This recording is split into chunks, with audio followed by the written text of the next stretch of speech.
इनकलाब जिंदाबाद, सीआईटीयू जिंदाबाद,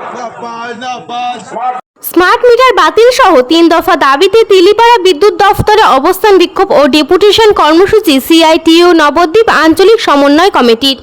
শুক্রবার বিকেলে নবদ্বীপ পৌরসভার 10 নম্বর ওয়ার্ডের তিলিপাড়া বিদ্যুৎ দপ্তরের সামনে স্মার্ট মিটার বাতিল সহ 3 দফা দাবিতে অবস্থান বিক্ষোভ ও ডেপুটেশন কর্মসূচি পালন করে সিআইটিইউ নবদ্বীপ আঞ্চলিক সমন্বয় কমিটির সদস্যরা। উপস্থিত ছিলেন সিআইটিইউ নবদ্বীপ আঞ্চলিক সমন্বয় কমিটির সম্পাদক সৌমেন অধিকারী, সিপিআইএম নবদ্বীপ এরিয়া কমিটির সম্পাদক বেচু গোপাল সিংহ রায় সহ অন্যান্য নেতৃবৃন্দ। ডিওয়াইএফআই নবদ্বীপ লোকাল কমিটির সভাপতি অভিজিৎ দত্ত, প্রাক্তন ভাইস চেয়ারম্যান অজয় সিংহ, বর্ষিয়ান নেতা গৌড় কাপুরিয়া, গৌড় দাস, যুব নেতা স্বর্ণেন্দু সিংহ সহ অন্যান্য কর্মীবৃন্দ। অবস্থান বিক্ষোভ ও ডেপুটেশন কর্মসূচি শেষে আমাদের ক্যামেরার সামনে কি জানালেন সংগঠনের সম্পাদক সৌমেন অধিকারী তা শোনাবো। প্রতিনিধি সৈয়দ আবু জাফরের রিপোর্ট, পপি নিউজ।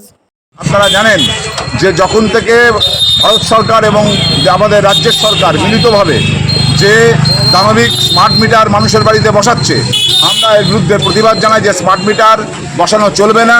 একই সঙ্গে মাসের বিল মাসে নিতে হবে এবং সেই সঙ্গে বিদ্যুৎ ব্যবস্থাকে বেসরকারিকরণ করা চলবে না।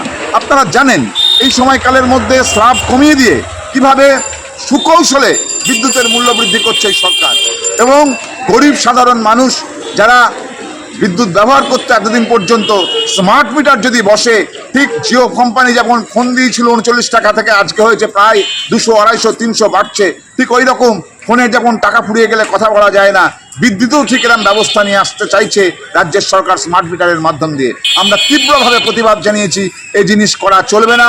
সাধারণ মানুষ যে বিদ্যুৎ ব্যবহার করতে পারে সেই ব্যবস্থা চালু রাখতে হবে, এই দাবিতেই আমাদের ডেপুটেশন ছিল। আপনার নাম? সৌমেন অধিকারী, সম্পাদক সিআইটিইউ নবদ্বীপ সমন্বয় কমিটি।